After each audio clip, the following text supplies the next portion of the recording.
Ndị be anyị ekenekwanụ m unu ọzọ n'ụbọchị nke taa. Asị m ka nke onye chiri ya zelu. Asị m ndị be anyị na ọ ya adịra ncha niile na mma ka bụ ndị na-esore n'ihe na-eme maka onye na-eme bụkwa esi dịrọ n'Igbo na mma ka Biafra ya esi wee bịa ya dịka o si wee dị. Ya bụ Eastern News 24 ka esi wee wetara ya bụ ozi, nnukwu ozi dị oke mkpa gbasịta maka ihe na-eme n'obodo a ana gbasịta maka nwere ụwa na-azọ. Dịka o si wee dị, anyị wetara unu ya bụ ozi, ewetara nnukwu ozi dị oke mkpa unu ga-ege gbasịta maka ka ya bụ mmiri si aba opi ụgbọgọrọ maka ife a na-eme abụrụzi ife ụmụazị. Ya ewetara unu bụ unu ga-esi ya bụ ife,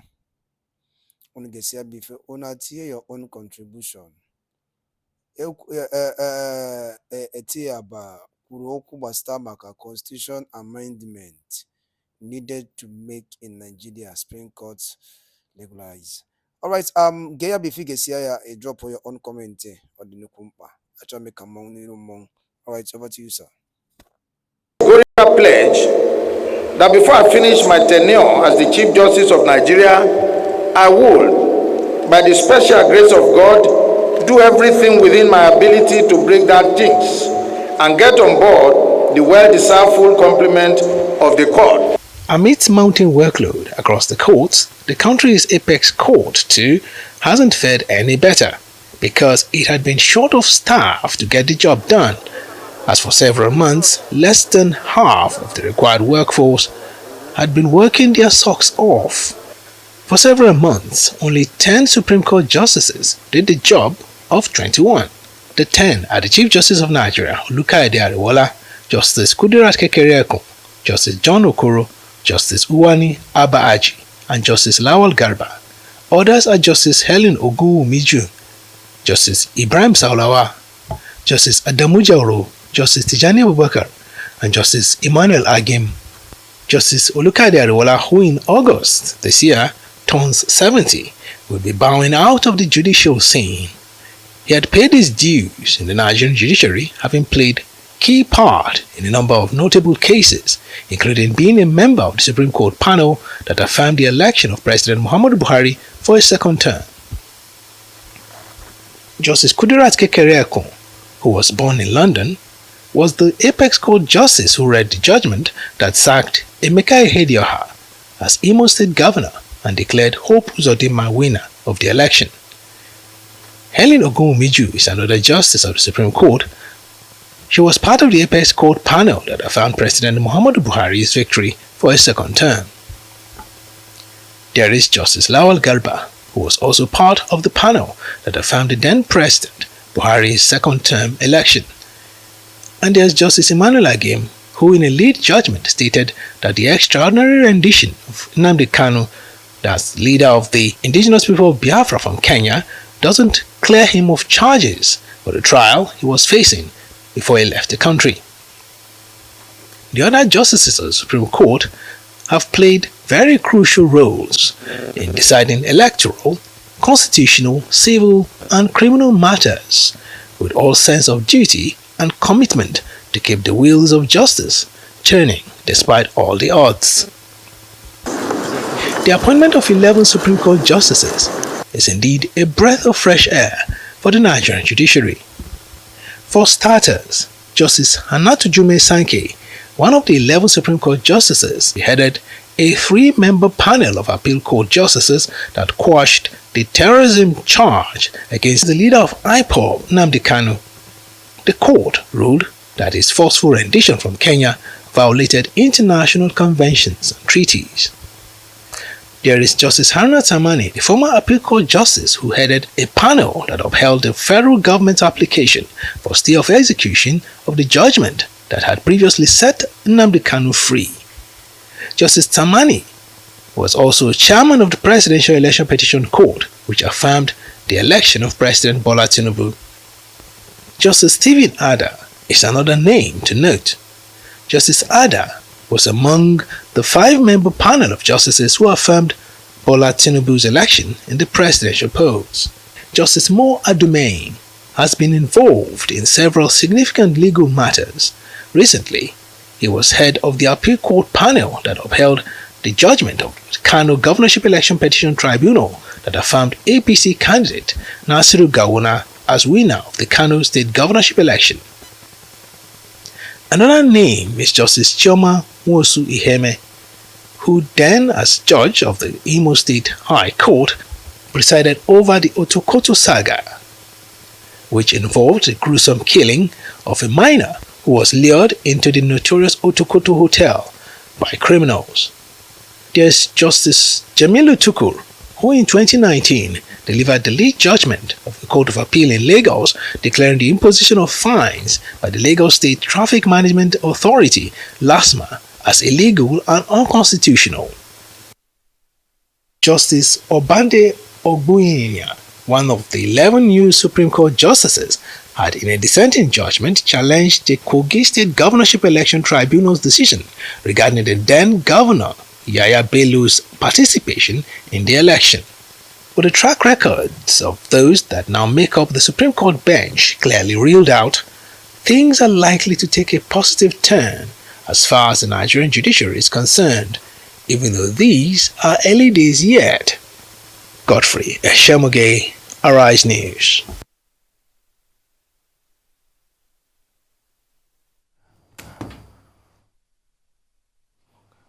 Joining us now from Port Harcourt in Rivers State is Emeka ETIABA, a senior advocate of Nigeria. Good morning, Mr. ETIABA SAN. Good to have you on the morning show. Thank you, Ruben, and your crew. I say good morning. Morning, sir. Well, very quickly, you listened to, our introduction of this subject. How significant is the fact that since 1999, the Supreme Court of Nigeria now has a full complement of 21 justices as stipulated in Section 230 of the 1999 Constitution in terms of performance and efficiency and keeping the dockets moving quickly? Thank you, Ruben. Viewers, good morning. It is a cheering news that the Supreme Court of Nigeria now has 21 justices, a full complement. Again, I'll start by thanking the CJ and the Chief Justice of Nigeria who made a promise and fulfilled it. I'll also thank the President of Nigeria. Some senior lawyers have kicked against such salutation, but I do not reckon with such criticisms because the ones who were in this country when a CJN was removed by ex parte order and heavens did not fall. So if you see a president that has done well or a public officer that has done well, you should say you have done well. So I say to the president, he has done well. If he did not cooperate with the judiciary, I know that today wouldn't have come. And so thank you to him. I also say thank you to the Attorney General, under whose watch, recommendation, and hard work, such a full complement of the Supreme Court has been achieved. And so, having said that, I'll go straight to say that the Supreme Court is set on a new trajectory. This trajectory, we can see, as far as I'm concerned, the foundation started with the last set of judgments of the political judgments that we had, where they did justice to all without exception of all the cases, governorship cases that came before them. And you remember that before now, they were only 10, out of which 9 managed all the political cases. Now they are 21. We expect a lot. But I will also tell us that, of course, it's not Uhuru yet, because even the new justices that have come in, some of them sat in the cases that are coming up now for adjudication at the Supreme Court. And so you find out that day after day, one justice or the other may be eased out of a panel for another justice to come in so that he doesn't sit on on appeal over a judgment he was a part of at the lower court. And so you will still find some little issues here and there, scheduling of panels and all that. But we expect quite a lot. The Supreme Court Act, Section 3.1, says that A panel will be made up of not less than 5 members. And now there are 21. You can expect the Supreme Court at the minimum to do 2 panels a day and has the capacity to do 3 panels a day. And so things will be hastened up. We believe that justice will be dispensed even better now. And then the ones who also did not have their vacation, who toiled day and night right from the general elections till date, will now have time to at least cool off for 1 month or so before they get back to the tedious work of adjudication. You know, so they are coming in. The coming in of the new justices will also pave way for these justices who have toiled quite a lot without rest to go and have some rest and come back and join. It's a good one for the judiciary, and we thank God for today. We really thank God. All right. Excuse me. Mr. ETIABA, what we're speaking on efficiency. So the backlog currently is 6,884 delayed cases. Are you sure that hinging our hopes that this machine will become well-oiled on a full bench, are these hopes not a little bit too optimistic? You look at the 2022-2023 legal year, of course, with just nine justices, it was 1,271 cases that were handled. So you look at the new cases that will be instituted, added to the 6,800 that are already there. It seems a lot more needs to be done than a full bench in order for the Supreme Court to become a well-oiled machine. What are those changes that need to happen for us to see this efficiency beyond manpower? Because it's clear that there's more than manpower that's required. Thank you very much. I think that there's a limit to what 21 men can do, but at the same time, at all, I was pass. You know, there must be a marked difference. But I'll tell you that what is remaining, as far as I'm concerned, will have to do with constitutional amendment, so that little things, issues, interlocutory matters, land matters will not have to get to Supreme Court. You know, matters ordinarily that can terminate at the Court of Appeal should be made to terminate at the Court of Appeal. There's no reason why matters like interlocutory matters should come to Supreme Court, you know. And then, of course, we are large enough now to think about, if we won't have state Supreme Courts, we can have regional Supreme Courts. Nothing wrong with it. It's just that we're concentrating everything at the center. You know, nothing prevents us to have, we have 6 regions as recognized politically in Nigeria. Nothing prevents this country from having regional Supreme Courts if we cannot have state Supreme Courts. Because a situation where, for example, Igbo customary law, a matter hinges on Igbo customary law, and it comes to Supreme Court where probably the justices that will sit over the matter are not even from southern Nigeria. What do they know about customary law of Nigeria, of Igbo land? You know, so there's need for constitutional amendment also, so that Supreme Court will be regionalized, and then you still have the one in Abuja there, you know, to handle certain matters and issues. You know, and again, it's also good to also make it, put more stringent punishments on lawyers who bring irrelevant cases to Supreme Court. For example, Supreme Court has original jurisdiction over matters between states and federation, states and states. And then you find a council who brings a land matter because a state has been cited in it, brings it to Supreme Court and takes the whole day to argue issue of jurisdiction and all that. So if sanction also is attached to actions of lawyers, frivolous matters will not come up to Supreme Court. I've just given an example. And so there's need for constitutional amendment to wit, you know, redefining matters that should make their way to the Supreme Court. When, in times past, National Assembly challenges, political cases, election matters used to find their way to Supreme Court.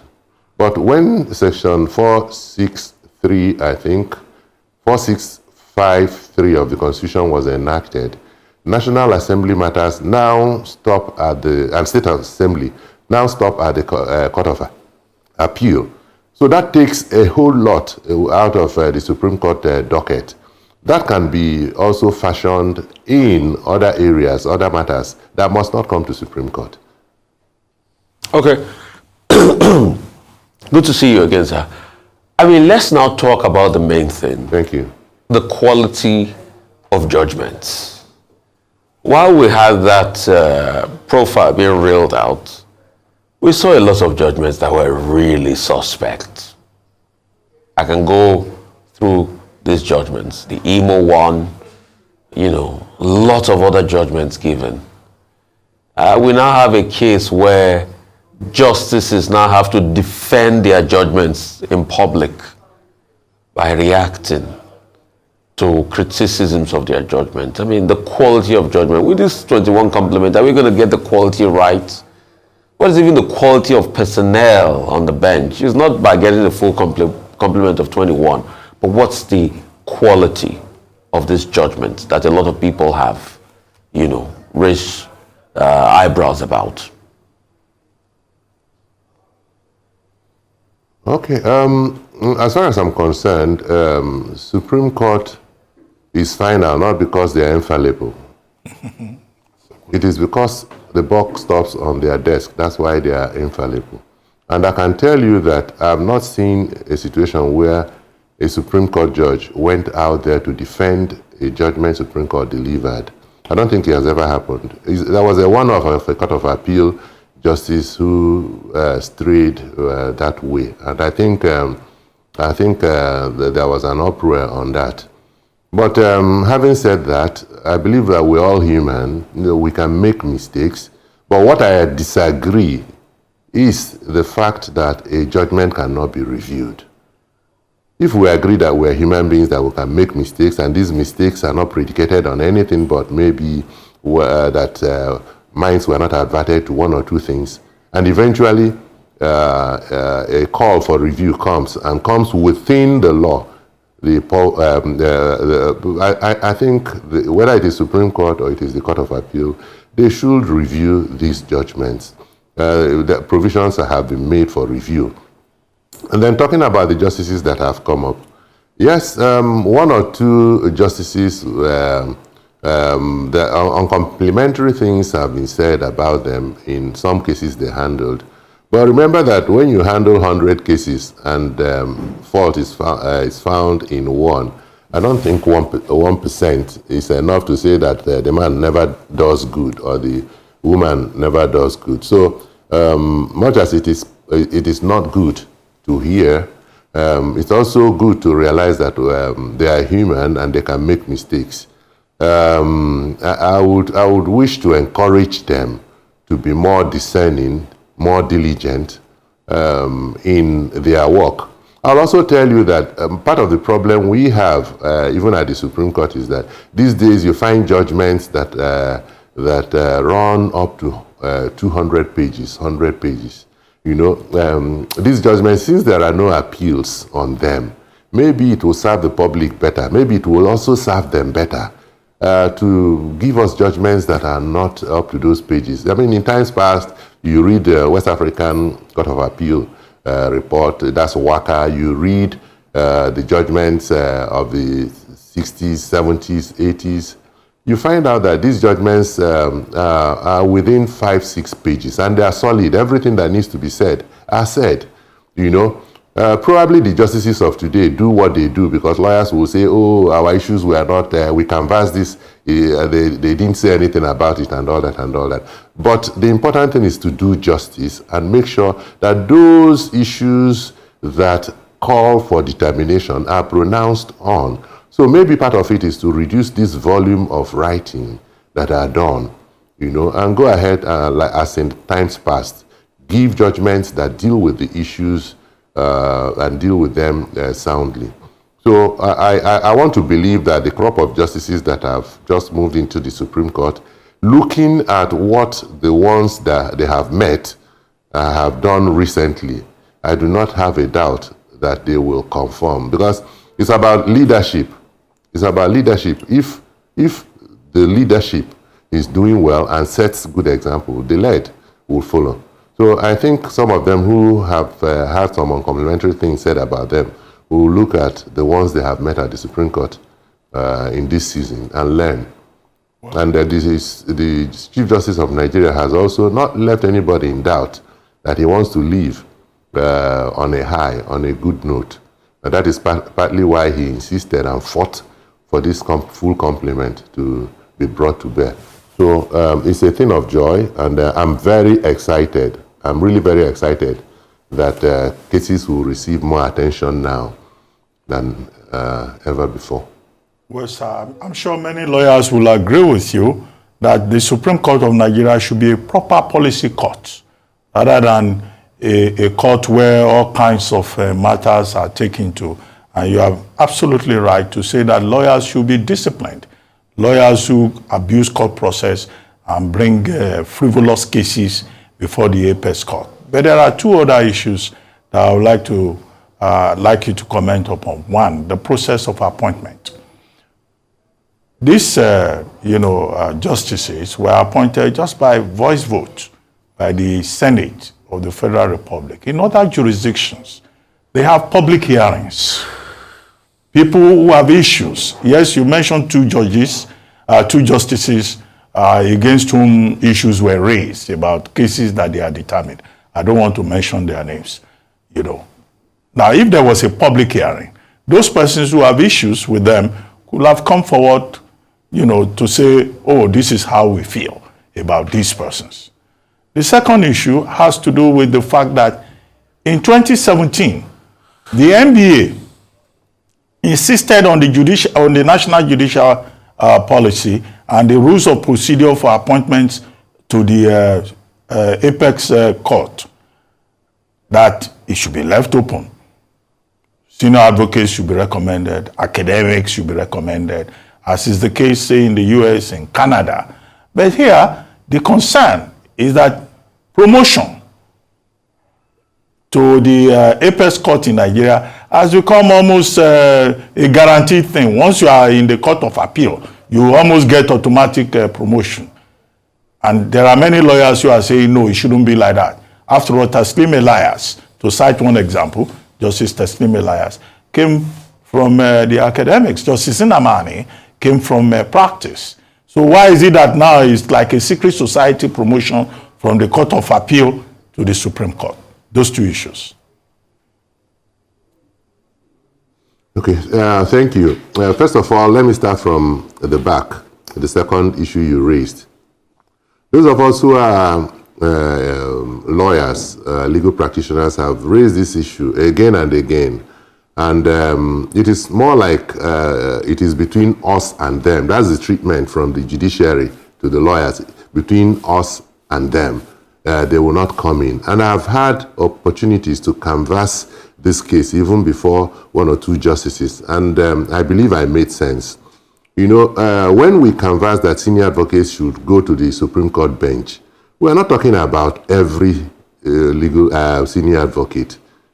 And we're not talking about every. The ones that will readily come to mind are people, senior advocates who are worth their onions. They have made the name. They are known to be repository of the law. And most importantly, very respectable in the society. I'll give you an example. When the name of Chief Olawale was SN was muted, Dr. Olisa Abakoba SN was muted, Chief Tony Idigbe, can you fault any of these three? Can anybody come out and say any of these three will not acquit themselves at the Supreme Court? What are they going there to do? Some people think, they want to go now and enjoy. Enjoy what? What is there to enjoy?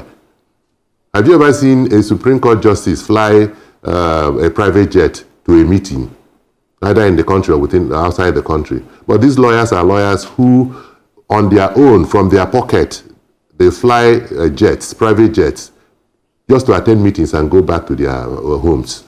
So what is there to enjoy? Enjoy how much? To be bought a Mercedes or a Jeep or what? It is a sacrificial thing. If the type of senior advocates we're thinking about are to join the Supreme Court, that will be very sacrificial of them. And then these are people who have looked at themselves and there's nothing to conquer anymore in practice. And they see a need to go and help. And you're telling them, okay, no, if Taslim Ele has failed, if Ndamani failed, then you can make a case. But these are people who went and till date, their records are speaking for them. So on what basis?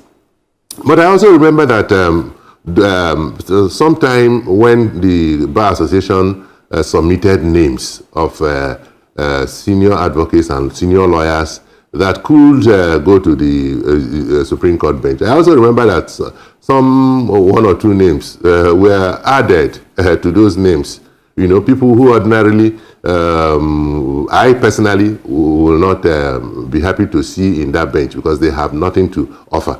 You know, so that is the abuse that can come with it. But then we know those who qualify, and those of us who know those that qualify will ensure that if opportunity is given, it is those names that will go in. You know, that's basically that. I leave it at that.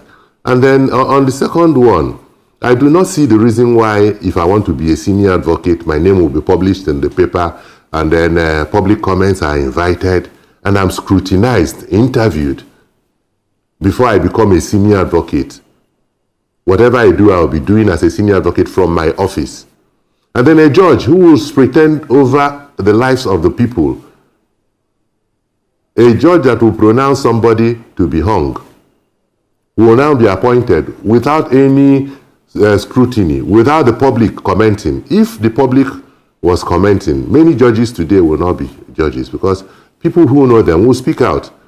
So there's need to change the way appointments are made.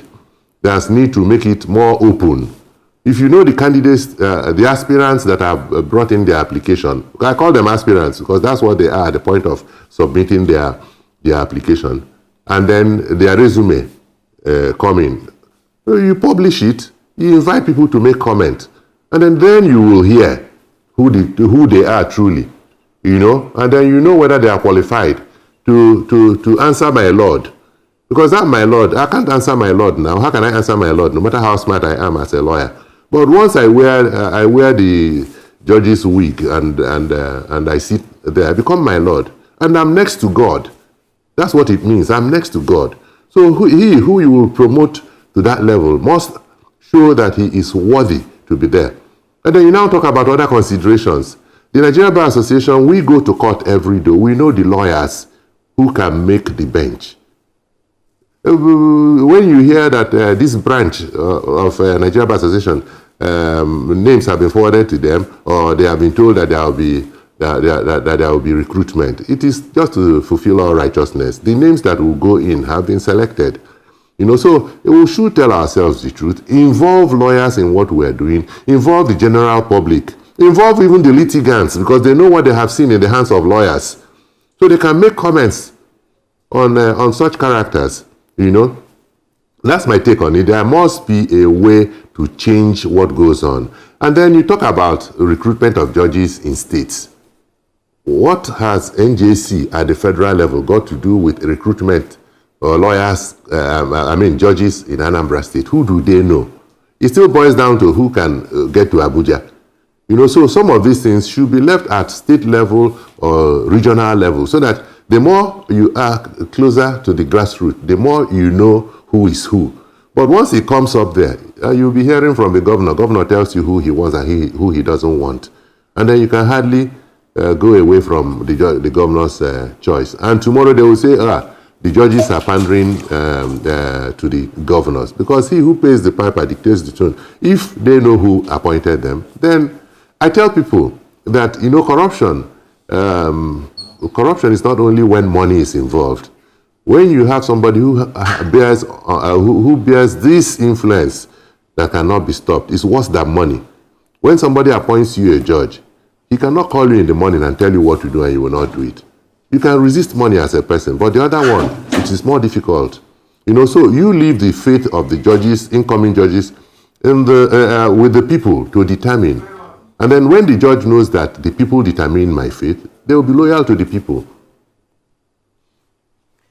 All right, Senior Advocate of Nigeria, Emeka ETIABA, thank you so much for your contributions. Very quickly before we go, you know, as you mentioned the discrepancies in the system and some of these peculiar ways in which these justices are selected. We know one of the biggest issues is a public trust deficit. Very briefly, how do we then repair the public trust deficit when you're painting out this picture that already shows that the process to get there is not free, fair, or transparent? So how will the judgments become free, fair, and transparent? And how do we win back the trust of our nation? Well, the way to win back the trust is for the ones who have been appointed judges and justices to do justice. Like we saw, like I will always say, like in the last set of governorship judgments that came, over 12 of them, nobody complained because we know that the people voted for are the ones that are in the office today. So that's one of the ways. Make sure that if you are in, you do justice. The other one is to make sure that you, the appointers, get in the right people. And when the people feel that the right people are not on the list and they protest, you listen to them. For example, the immediate past governor of Kogi State went ahead to forward names of about, I think, 10 or 12 potential judges to fill in spaces in Kogi State. I hear the wife is one, and the others. Some senior advocates from Kogi State came together. There was no divide, and they petitioned.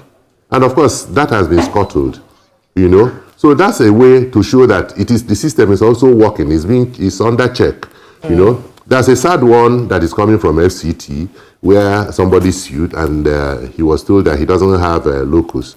Of course, that one I cannot comment because it will end up at the Court of Appeal and probably Supreme Court. But if the system allows itself to be scrutinized, criticized, and reinvigorated, the public trust will. And by that only no me kunisi wene sola ni ai neme the teacher ni rawo ona no gonu ye ya bi umunna inde ko waga sini rawo nke de ki bia baki feel ki pu basta maka ya bi fe na buni fa ide me na dio no man drop like comment maka na gene ti kuru no update de kasi teacher kunna ma de ba na eje kunna ma ro ge mere juwe na megene we ba opi ogbokoro I find out boya. So I gonna tell you different teas, different cookings, different updates. Niro awo. The keno ya bife. Drop all your comments. Give us time feature. Niro awo di enda nina. All right. Thank you and thank you for joining us once again at Eastern News 24. Okay, Messi and Umunem.